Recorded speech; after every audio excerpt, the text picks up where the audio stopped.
No idea. I had no idea that the people knew my music. I had no idea. And I thought that it was really cool that I was going to go somewhere that I've never even heard of or been before, and be able to perform for the audiences it's really great in the summertime, which is my favorite time. I don't know. I feel like it's a magical place. I feel like it's probably very beautiful, and it's got a lot of history, and just really beautiful. Yeah. Don't know. I don't think so. I'm actually on tour at that time in America, so I have to fly out to come out to do the show. So I don't know how much time I'll have. I think I may just fly in and I have to fly out, which is no good, but I got to do what I got to do. Well, I definitely am about the music. I'm definitely about singing, and I'm definitely about my audience having a good time. I come up there as I am, myself, my band, high energy. I have fun. I love to perform, and that's really all I want for my audience is to just have fun, enjoy the music. I love to throw in a couple of my favorite records that I hope people know if they're not familiar with my own songs. I like to do a couple covers, and just get the crowd going, and just I want to see the interaction. It's all about having fun and celebrating good music. It's not about anything else. So I just come as I am to put on a good show. I know. It's very, very cool. I think that's the beautiful thing. I don't, I love that I can headline, and then I love to be able to support artists that I respect so much. It's not, it's a good balance for me. Um, I'm a little bit more sassy on stage, and I definitely, um, I have a different kind of personality. I would say people think, oh, it's Melanie and she's sweet and she's happy. And when I'm on stage, I can range through a lot of different emotions because of the song. Some are sad, some are happy, some need a little bit of sexy. And I like to embody all those personalities on stage. It's fun to just let go and to just take on a different personality. It's fun.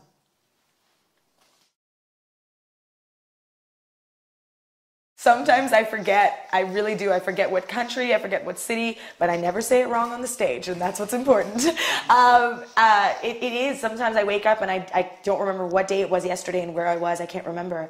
But I do try to enjoy every city and every country and what they have to offer. But yeah, I do. I always used to hear stories of artists forgetting where they were, and I understand why now. Every Monday morning. I just did it. I just did it right now today. And it's great. I love it to do it, especially when I'm over here in Europe. It's a good way for me to keep in contact with my fans back in North America. And just for people to get a chance to see me and know what I'm up to and see me, live. It's different. I feel like the audiences in Canada and the U.S.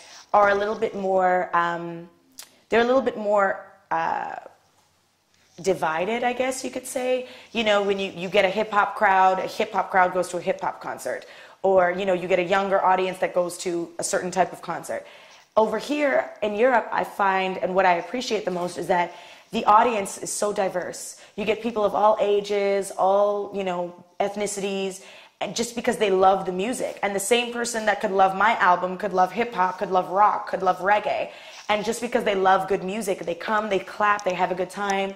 And that's the best feeling as an artist when you're on stage, is to see your audience having a good time. And European audiences, they really do. They really show their appreciation and their respect for the music. Yeah. Um, as early as I was 3 years old, I said I wanted to be a singer. And then I was probably about uh, 16, and then I knew that I really wanted to pursue it. I started, recording and getting my first taste of the music industry. And once I realized that I could make a living off of it, and I felt like I had what it took to make it, I just kind of put all my effort into that and just went forward.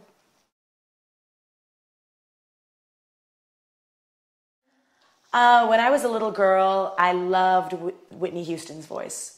She just was My mom used to play her all the time when I was a little girl, so Whitney Houston's voice just always made me want to sing big songs and sing at the top of my lungs. I really, really loved her. I loved artists like Lauryn Hill, Sade, Bob Marley, you know, just for making great music and for standing for something in music and being strong and being successful at it. Oh yeah, for sure. You know, being in Toronto where I'm from, you almost have to go. You have to just pack your bags. I did. I packed my bags and I left. I went down to, you know, Los Angeles and went to make my dream happen. And sometimes, you know, that means leaving the people you love behind, but just hoping that they'll be there when you get back. And that's kind of what the story of my life has been.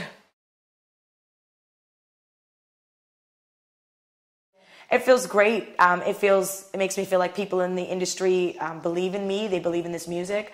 They want to see it win. And I feel that way. I feel like I've been blessed and fortunate enough to accomplish so much, but there's so much more that I've yet to accomplish. And I just want to keep making great music, and I just want it to get better and to become more successful. And I'll just take my time because I want a career. Yeah. What's next? I'm going to be working on my second album. I'm going to be touring with Maxwell in North America, and it's going to be great at promotional. Of course, I'm going to be in Liechtenstein, and I'm going to be across Europe doing some other festivals as well. And just excited to be living my dream and to know that the music is successful all around the world. It's pretty cool.